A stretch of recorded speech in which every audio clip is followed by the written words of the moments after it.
I will say, Miss A notices, certain families she feels really, really comfortable with, and others she doesn't. And it's because they don't really go that extra step to make her feel welcome.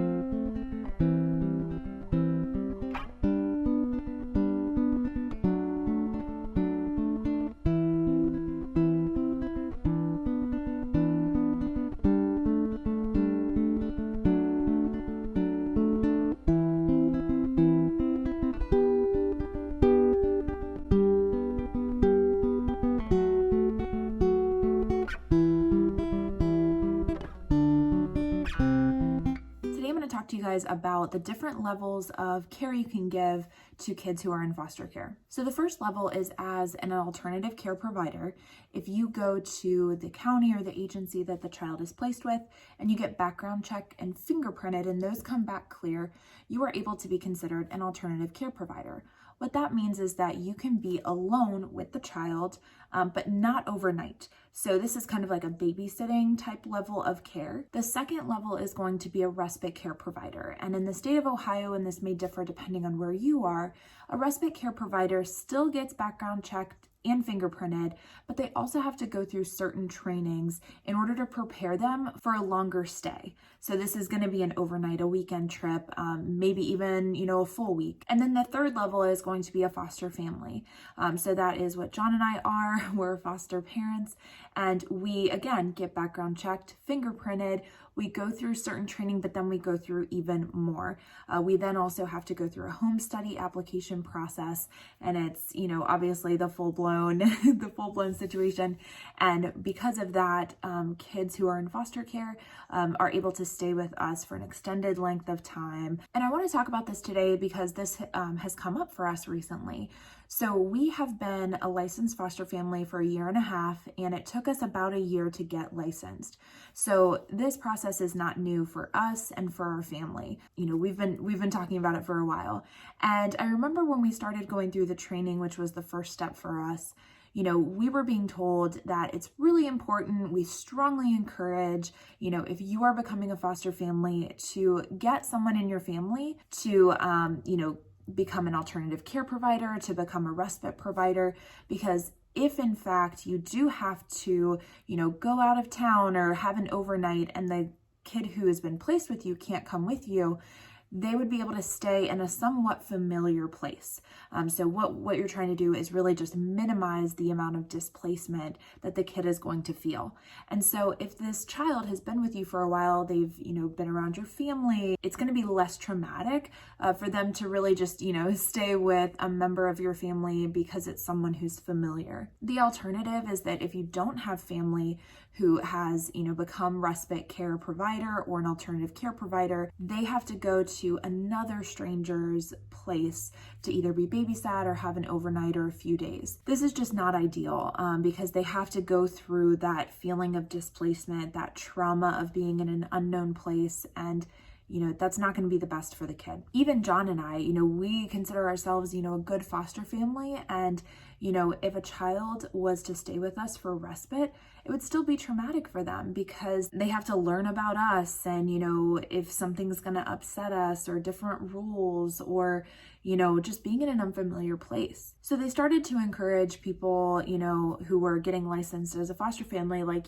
try to get your family to, either become alternative care provider or respite. And that's where it gets hard because, you make a choice as a family to foster. And even though you have extended family who's really supportive, asking them to go through different hoops that you had to go through, it can be a challenge. And, life is busy for everybody.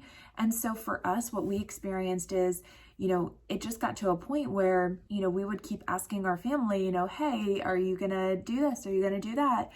Just in case we were to need it. And life just happened. And, I think we had one family member go through and become an alternative care provider, so they're able to babysit, but we still didn't have anybody doing respite care. So John and I are currently in a position where we're planning a weekend getaway, adults only. The kids are going to be staying with family, but with Miss A, we wanted to make sure she was in a place that she felt comfortable. And still, we don't have any family right now who is qualified to be a respite care provider. So we did reach out to the lady who she stayed with previously. They had a great experience. They started to form a really great bond that really is continuing, but she is busy the same weekend. And so she's not able to go to a familiar place. Now, one good thing about, COVID and the quarantine, the pandemic, is that a lot of trainings are not happening in person, but they're being transferred to a virtual environment. And that's actually something that I do for my job is, I build virtual trainings. So you're seeing a lot of these agencies and, county agencies, private agencies adapting their training to be virtual. And that makes it so much easier for people to attend. And so I reached out again to a few members of our family who had expressed interest in becoming a respite care provider, but just didn't have the time to go physically to a class. And I let them know, hey, this is now an option. Do you think this is something you can do?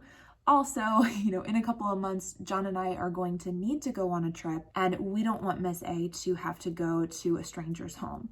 And so now we do have family who is jumping on board and getting the training done, going through the background checks and all of that so that they can be a respite care provider for any of the kids in our care, but specifically right now for Miss A. And this is going to be a huge help because now if something were to come up, we are never going to have to worry about, where she might need to go. Like the other night, Sawyer came home from daycare and he had, it actually turned out to be an abscess on his leg.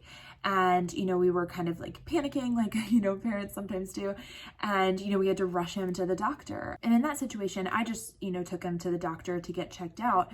But let's say it was something more serious and, we had to, John and I together take one of the kids to the emergency room. We both had to be there. What would happen with the kids? Now we would know that we could call up certain family members and they would be able to get here and they would be qualified to be watching over the kids in our care. So if you're a foster family, this is something that I'm sure you have experienced at some point, making sure you have that support of your family, making sure that you're kind of gently nudging them to, go through whatever hoops they have to jump through to truly be a resource for you, a support system. And if you're watching our videos and people who are a foster family and they have kids in their care, maybe consider, is this a good time for you to, go through these steps so that you can be a support for them? So I guess what we've experienced is just, over time, as you're going through getting licensed, as you're taking in your first few placements,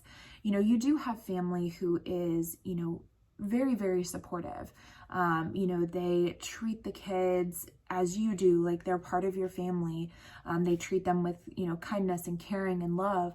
Sometimes we do have people in our family who, it's kind of an afterthought and that hurts. The kid feels it. I will say, Miss A notices, certain families she feels really, really comfortable with and others she doesn't. And it's because they don't really go that extra step to make her feel welcome. And what we've learned from that is just, we pick and choose who we surround ourselves with. And, in those moments where we're going to be visiting with family who might not make her feel as welcome as a part of the family, we just have to be extra sensitive to that. And we, stand by her side and we encourage conversation. And it's something you experience as a foster family. Not everybody fully understands. Not everybody, really knows how to interact with a kid who's in care. They want to be sensitive. They don't know what to talk about. Obviously we're not perfect, but it's just something to be aware of. So yes, we have incredibly supportive family. We are in a position right now where some of them can take advantage of the online offerings so that they can become a respite care provider. And this is going to be a huge help for us. And the process to be a respite care provider, it doesn't happen overnight. Trainings don't happen every single day. Even in the virtual space, it's maybe one a week or, once a month that training is being offered. And so, take for example, us, we have 2 months before the time that we are going to be going out of town for the weekend. And we were struggling to find, the virtual trainings for our family member to go through in enough time. So, luckily we figured out a way in which they're getting all 4 trainings done and they'll be able to get approved prior to us leaving, but it doesn't happen overnight. And so that's something to consider. You don't want to wait until you need respite care, need a family member to be that respite care before they start going through the process. It definitely takes time. So getting it done and out of the way, up front is going to help out so much.